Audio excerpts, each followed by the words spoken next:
Have you ever felt judged by the way you speak?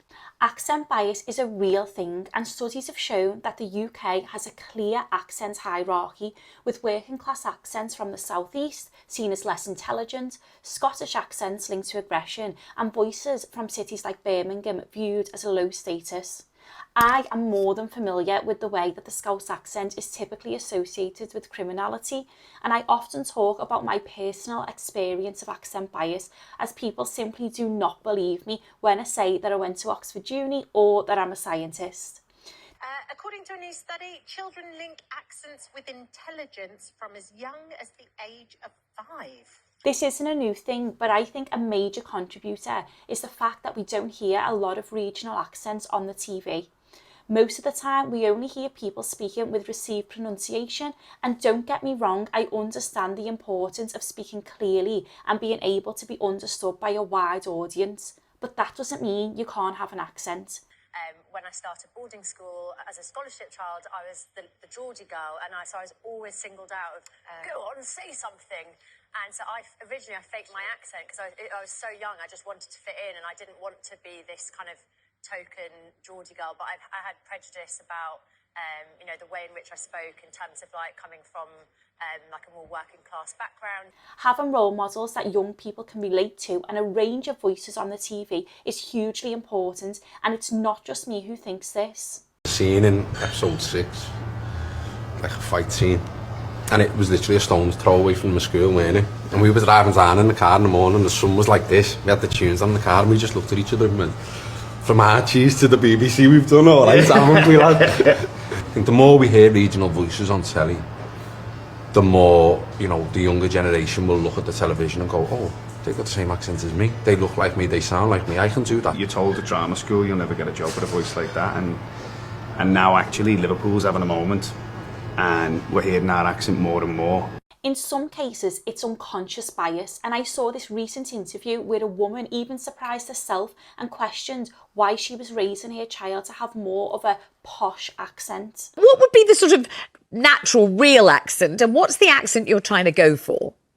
So I should clarify, I am quite posh anyway, and I was raised with a very privileged childhood, and I went to boarding school and I had a pony and all that nonsense. So I am deeply downwardly socially mobile, so I am much less affluent than my parents were. So I live in a not particularly fancy part of London, in a not particularly fancy house, and my daughter absolutely won't have any of the things that I had. She has a very safe, loving home, but she certainly won't be going to the kind of schools I went to. And I sort of thought that I'd made my peace with the idea that she has a very different level of affluence from mine. But I find myself, and she's got this quite sort of Cockney accent, and she'll say water, and I'll say, no darling, water.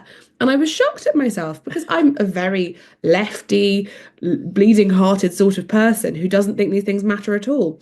But even worse is my partner, who is from Leeds and who will regularly, I'll catch him saying bath rather than bath in front of her because he doesn't want her to have those short vowel sounds either. So we both exposed ourselves as enormous snobs, and we didn't know we were until we started talking to those guys. The problem with this is that so many young people with regional accents are being discriminated against and feel as though they need to change who they are in order to succeed.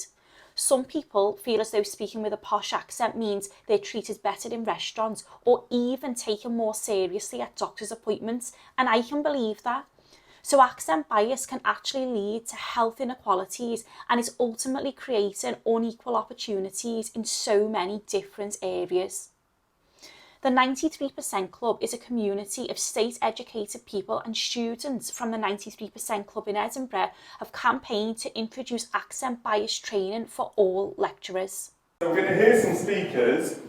I hate the most crazy family. I'm from Ayrshire originally, and for that reason I do English literature, so for that reason I say poem and not poem, and that has been kind of the main thing on my actual course in terms of like in seminars being giggled at and things like that for the way that I pronounce different things, which is quite, it sounds like a small thing from the outset, but it's quite a confidence knock. Especially when I first came to the university, if I was in a social situation, as in like a fresher event or in my business tutorials, I did try to change my accent a bit to like slow down or just make it sound less Scottish.